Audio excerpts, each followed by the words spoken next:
Hello, everybody. It's Bill's that college football guy here with another video. Oh my goodness, get comfortable in this seat. Let's see here. Oh my.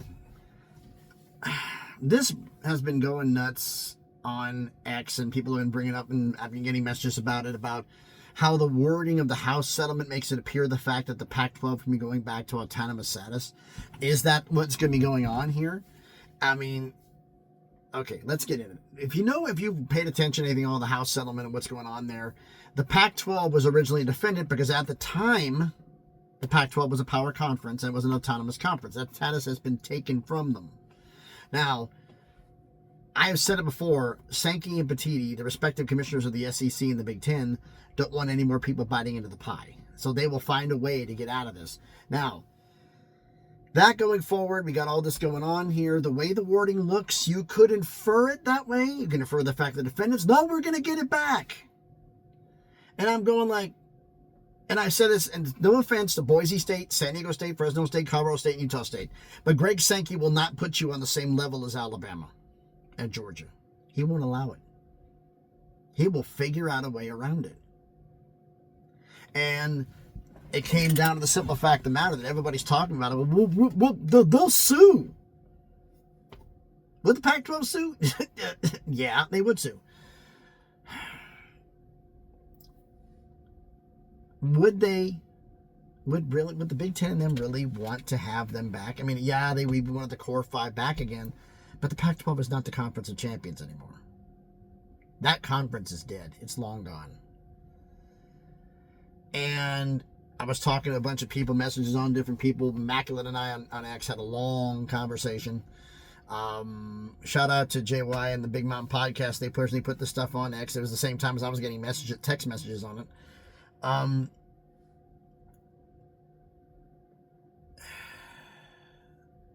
They're saying, in order to settle the House case, certain sacrifices would have to be made. They're going to have to agree to this. And I've kept going back and forth with people going, I just don't see Sankey agreeing to this. His ego won't allow it. Well, they're not going to be able to do that. And I'm going like, I just don't see it. And conversations back and forth, different people. How the hell is this going to work?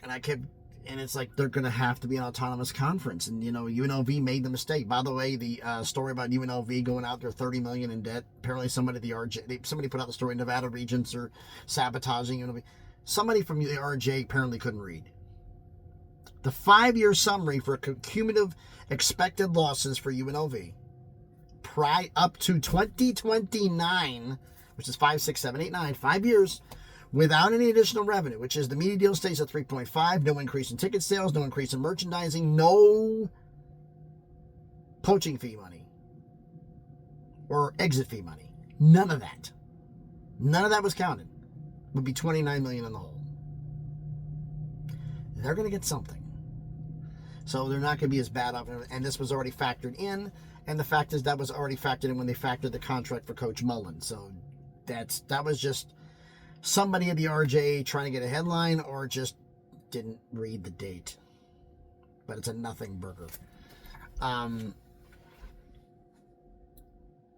I kept going back and forth. There's no way in hell. No one, when I know about people in the SEC, they're going to allow this to happen. No. There's no way around it. And a comment Immaculate made got my attention, and some other people made the same comment. In order to get this deal done, sacrifices may have to be made. And I brought that up to somebody I know as in text message, and he answered back, says, you do know there's another way this goes down. I'm like, what's the other way this goes down? There's got to be more than... He says, no. Who has the voting power in the Pac-12 right now? I said, Oregon State and Washington State. They have all the voting power. He says, and their members of their staff are part of the group that's negotiating the settlement. Oregon State and Washington State are both represented. And they may have dropped the hint that they might sue if they don't get their autonomous status back.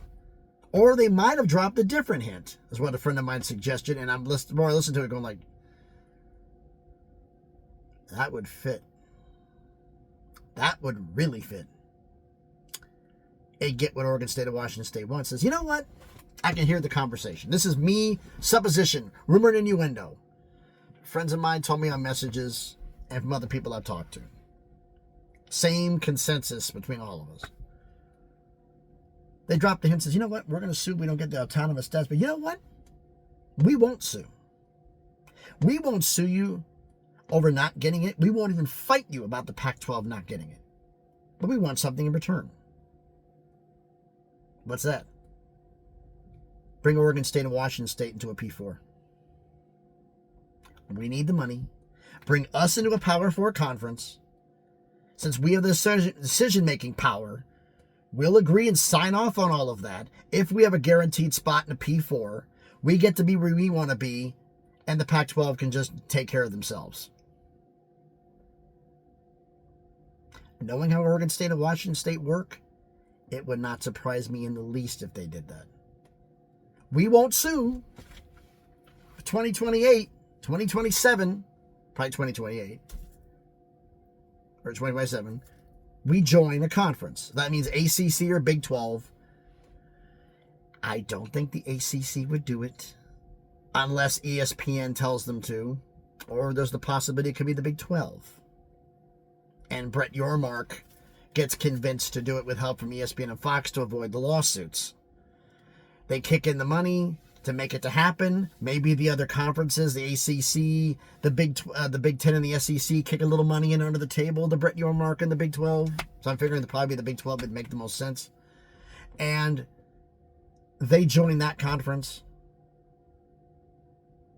I'll have to pay part of the money. Maybe even ESPN sweetens the pot a little bit on certain things. A partial renegotiation of the contract with Oregon State and Washington State joining. They possibly maybe up everybody's money only $1 million a year or $2 million a year. Because the fact is the lawsuits will be worse damage. And ESPN's not in the business of the house settlement, and they don't want to pay any part of it. But if this is better for them financially long term, I think, especially if it's Greg Sankey telling them, you know what, we need to do this. And Tony Petitti telling the Big Ten, we need to do this. Tony Petitti telling Fox, we need to do this. And if both of them made the statement, I think it would get done. So, what do I think all of this is going to happen? Is it a possibility that they could be on... Would Oregon State and Washington State be happier making sure the Pac-12 has autonomous status or getting themselves a spot in the P4? Getting themselves a spot in the P4 that's not even a contest. And because they have the only voting power, they can make it happen. Sign off on it now.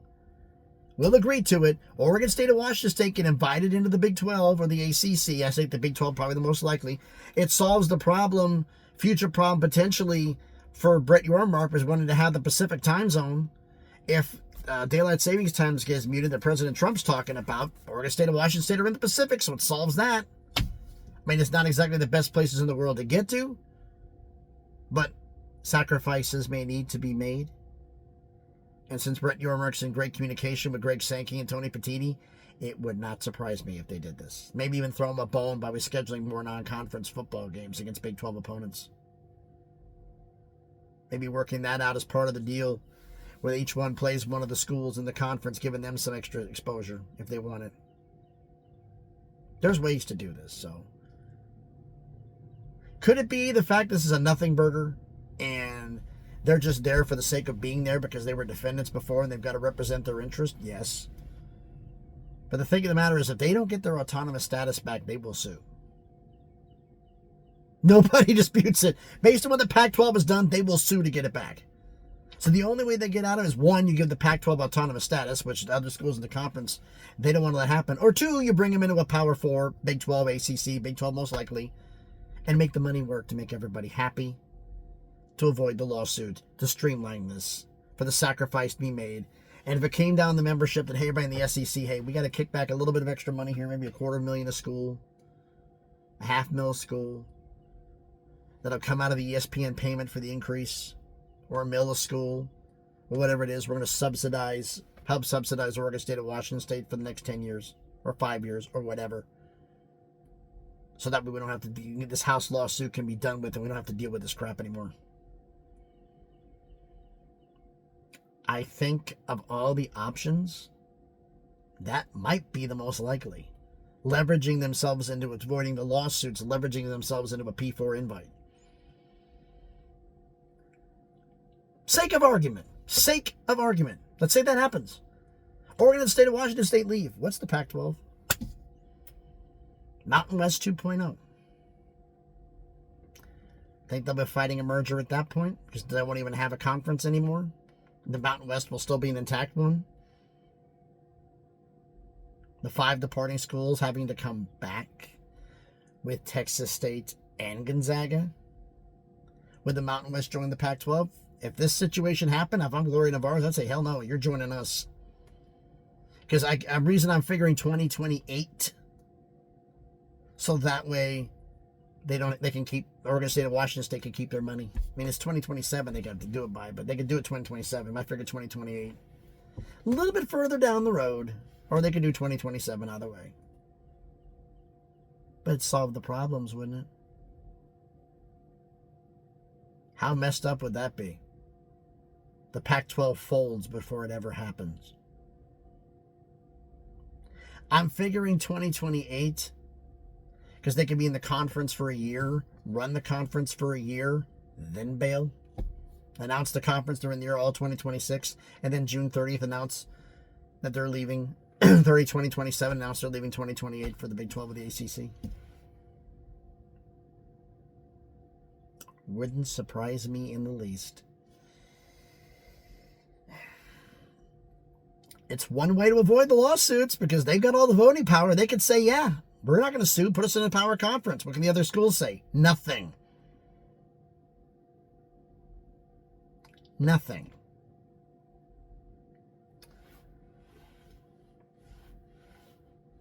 You wait till June 30th to make the announcement you're leaving. May have to rework the media deal. I don't know. Or they may wait a year.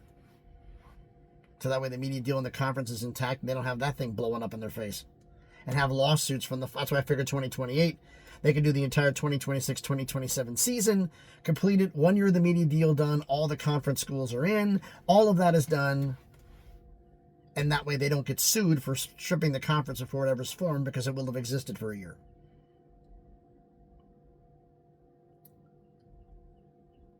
I think Oregon State and Washington State would rather have an invite to a P4 than having the Pac-12 being autonomous again. That's just me.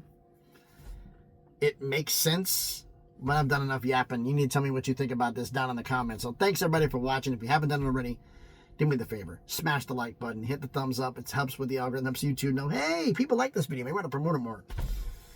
A comment on the video. Is my idea actually worth a damn? Let me know in the comments section what you think about it. Because to me, Oregon State and Washington State leveraging themselves into a P4 spot so that way they're not left behind. They get the money they want to. They get to keep their autonomous power status too. Checks all the boxes for them, doesn't it? A lot more than the Pac-12 being autonomous. They have all the voting power. Let me know what you think about that down in the comments. Share the video if you want to, and if you haven't done it already, check out some of the other videos I've done. If you want to, hey, subscribe to the channel. On the road to 1K. I'd love to get there by June 30th. Let's see if we can make that happen. So again, thanks everybody for watching. Hope everybody's enjoying their Friday. Whew. Work. But that's the way it goes. So thanks everybody for watching. Be safe out there. Man. The idiots on the road this week. 4 times. 4 times. 4-lane, or you're in the camera's opposite way. 1, 2, 3, 4-lane interstate.